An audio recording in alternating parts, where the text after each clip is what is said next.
Welcome to 40k Brunch Gossip with me, ShiningNathan. And I'm so glad you came up here to my spire to hear some more tea of the 41st millennium, because today it is piping hot with my favorite horny space elves, the Eldar. Yes, I know I had to get this information from the Ecclesiarchy, because you see I have a really good friend up there. But the story of the Eldar, from everything I have read, is delicious, decadent, a little wild, and goes much further back than us here in the Imperium.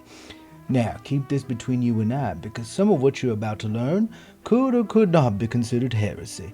Now, from what I read in the data slate I got, honey, the Eldar predate mankind by a wide margin. You see, they have a little bit of daddy problems. They were daddy's biggest experiment, because their daddy was the old ones. Yes, those old ones. You know, the old ones, the ancient species that seeded life throughout the galaxy.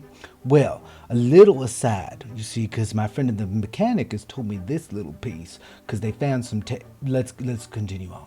But what had happened is the old ones, this highly advanced civilization, had gone to war with another species. Now, we can go into the peculiars about that war, but suffice to say, they created several species in order to help fight them. One of them being the Eldar. You see, the Eldar have very powerful psychic abilities, and so they entered the war. Unfortunately for the old ones, they still lost the war anyway. Now, one of the species called the Necrons that were fighting against the old ones went to sleep, and then the Eldar created a vast intergalactic, galactic empire, not intergalactic. And they were top dog for a very, very long time from everything I've read. Now here's where everything starts getting piping hot. You see, because they were so advanced and had such powerful psychic powers, their light in the warp and the immaterium was very bright. So they advanced to such a pinnacle, the golden age of their technology, the zenith or whatever, that they no longer needed to work, and they started going through excess in order to experience life in multiple ways through art, music, spicy time, and more getting more and more depraved. Well, that was becoming a problem, because being such psychically gifted beings with such a big presence in the immaterium, they started influencing the warp, you see.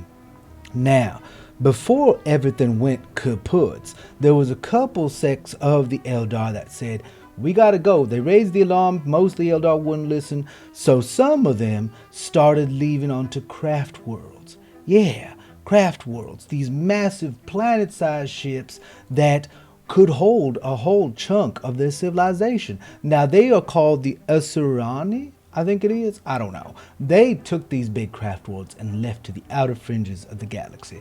And there was another ones called the Exodites that we cannot deal with this stress of all this excess, and then went off to outer fringe planets themselves and basically live in a very limited technological basis, kind of living off the land with dinosaurs and things. Well, thank God they did, because soon after this mass exodus of a small chunk of the Eldar population, and let me remind you, they were functionally immortal before this time. They would die and then get reborn, reincarnated. Well, then came the birth of the god Slaanesh, or as I like to call them, the non-binary they-them god of pleasure and excess and hedonistic things. Anyway, Slaanesh came to be born. Now, this is the highest of heresy, so don't you tell anybody in the Ecclesiarchy you heard this from me, okay? Because you and I both know. Anyway, Slaanesh was born and sucked up all the lives of the Eldar within a certain radius, basically kaputzing the entire Eldar empire, except for those few that remained outside the fringes far enough from the blast radius, I guess. And this sent shockwaves throughout the galaxy. Warp storms happened, cycles started being born within our glorious Imperium, and so on and so forth. So Nesh was born. Now this created a problem, because like I said before, they were functionally immortal because their souls would just go into another body.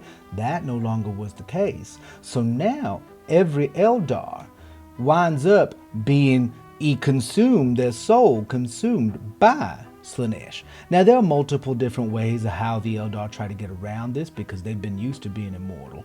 Now, we'll get into their technology from what I heard at the Friend of the Mechanicum, but let's continue on.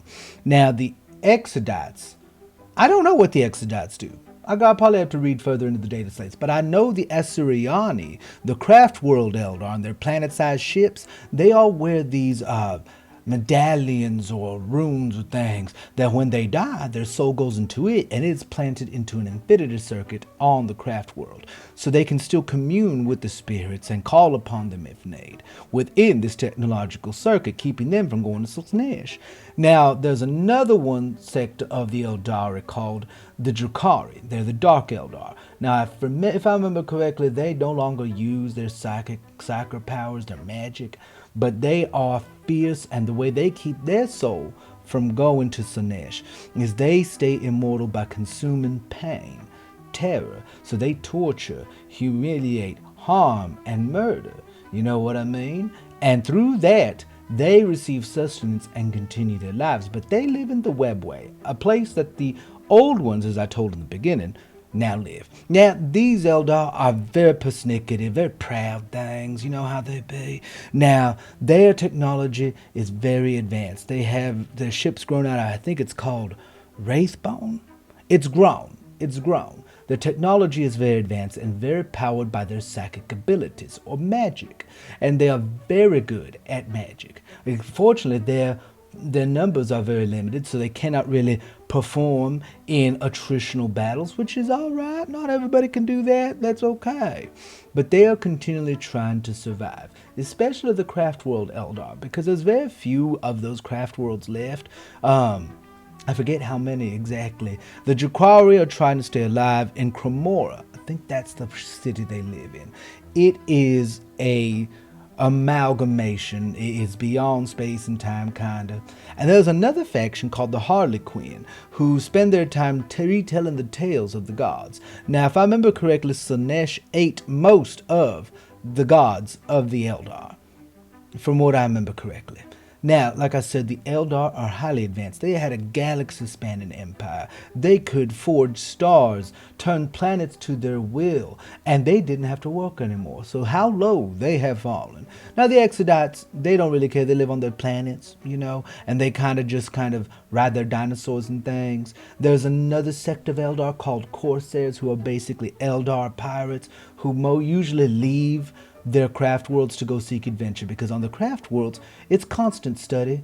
You spend 90, 200, 300 years perfecting, longer than that, perfecting one area of study, and then you go into another, the arts or military or music or XYZ, just kind of trying to progress higher and higher in these things while still staying grounded. That's the life of the Eldar. And so a lot of the Corsairs wind up leaving the craft worlds in order to, go find adventure, go find these things. Now, the Eldar are very powerful, like I said before. They may have fallen, but they're still formidable, and you got to be careful with them. So that is the tea on the Eldar. They were once a great empire with daddy issues and decadence issues. Now a low empire, which, when an entire god eats your entire civilization, what do you expect, to be honest? Now, as I said before, this stays between us, all right? Now, if you can comment below what other factions you want to know, if you want me to go a bit deeper dive. But that's the Eldar. They're horny, magical space elves. That is kind of the gist of them. Then there are horny, not so magical, evil space elves. And then dino space elves, but on a planet. And then kind of circus space elves, the Harlequins. That's what I'll give them. Anyway, I can't go too much into it because, there'll be ears all around. And all my servitors are programmed to be working just for me. You never know who in the Inquisition might be hearing. As always, glory be to the Emperor, and glory to the throne. Oh, wait, before you go, remember, if you want deeper dive lore, because I'm just gossiping and giving you an overview, feel free to go to other channels, like Westhammer or Luton09. They'll give much better deeper dive things. We're just gossiping here over some tea and enjoying a quick little talk about all these other different things here in the 41st millennium. So, You can skedaddle on now. You can comment which section you want to hear about next. And if you enjoy this content, consider becoming a patron on my Patreon at patreon.com/ShiningNathan. And a thank you to all my patrons who make this possible, because that is my primary income. It's how I get to stay ad-free. As always, I love you. Take care, and glory to the Emperor.